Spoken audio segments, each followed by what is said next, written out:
Sir ನಮಸ್ಕಾರ sir. ಇವತ್ತು ಚೇಳೂರು ತಾಲೂಕಿಗೆ ತಾವು ಎಂಟ್ರಿ ಕೊಟ್ಟಿದ್ದೀರಾ, ಇದ್ರ ಉದ್ದೇಶ ಏನು ಸರ್? ಚೇಳೂರಲ್ಲಿ ಹೊಸದಾಗಿ ಒಂದು ಅಗ್ನಿಶಾಮಕ ಪ್ರಾರಂಭ ಮಾಡಬೇಕಂತ ನಮ್ಮ ಇಲಾಖೆಯಿಂದ ಮಂಜೂರಾಗಿದೆ. ಅದಕ್ಕೋಸ್ಕರ ಒಂದು ಜಾಗನ ಒಂದು ನಿವೇಶನಕ್ಕೋಸ್ಕರ ನಾವು ಅಪ್ಲಿಕೇಶನ್ ಕೊಡ್ತಾ ಇದ್ದೀವಿ. ಸರ್ ನಮಸ್ಕಾರ.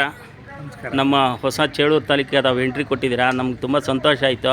ಮೋಸ್ಟ್ಲಿ ಇಲ್ಲಿ ಫೈರ್ ಸ್ಟೇಷನ್ನು ಆಗುತ್ತೆ ಅಂತ ಈಗ ನಮಗೆ ಬಂದಿದೆ, ಮೊದಲು ಬರಲಿಲ್ಲ, ಈಗ ನಮಗೆ ಬಂದ. ಇದ್ರ ಬಗ್ಗೆ ಏನು ಹೇಳ್ತೀರಾ ಸರ್? ಇಲ್ಲ, ಹೊಸದಾಗಿ ಒಂದು ಠಾಣೆ ಅಂತ ಆದಮೇಲೆ ಇಲಾಖೆ ಒಂದು ಚೇಳೂರು ಅಗ್ನಿಶಾಮಕ ಠಾಣೆಗೆ ಹೊಸದಾಗಿ ಒಂದು ಠಾಣೆ ಮಾಡಬೇಕು ಅಂತೇಳಿ ನಮ್ಮ ಇಲಾಖೆಯಿಂದ ಮಂಜೂರಾಗಿದೆ. ಅದಕ್ಕೋಸ್ಕರ ಬಾಕಿ ಅಂದರೆ ಜಾಗ ಒಂದು ಗುರುತಿಸ್ಬೇಕಾಗಿದೆ. ಆಲ್ರೆಡಿ ನಾವು ಒಂದು ಜಾಗ ಗುರುತಿಸಿದ್ದೀವಿ. ಇದು ತುಂಬ ಹತ್ತಿರದಲ್ಲಿರುವಂಥ ಪುಲಿಗಲ್ ಕ್ರಾಸ್ ಹತ್ರ ಅಲ್ಲಿ ಒಂದು 5 ಎಕರೆ ಜಮೀನಿಗೆ ನಾವು ಅಪ್ಲಿಕೇಶನ್ ಕೊಡ್ತಾ ಇದ್ದೀವಿ. ಪ್ರೊಸೆಸರ್ ನಡೀತಿದೆ. ಹೌದಾ? ಅದನ್ನು ನಾವು ನಮ್ಮ ಇಲಾಖೆ ವಶಕ್ಕೆ ಪಡೆದ ತಕ್ಷಣವೇ ಆಲ್ರೆಡಿ ಎಷ್ಟು ದಿವಸದೊಳಗಡೆ ಆಗ್ಬೋದು ಸರ್?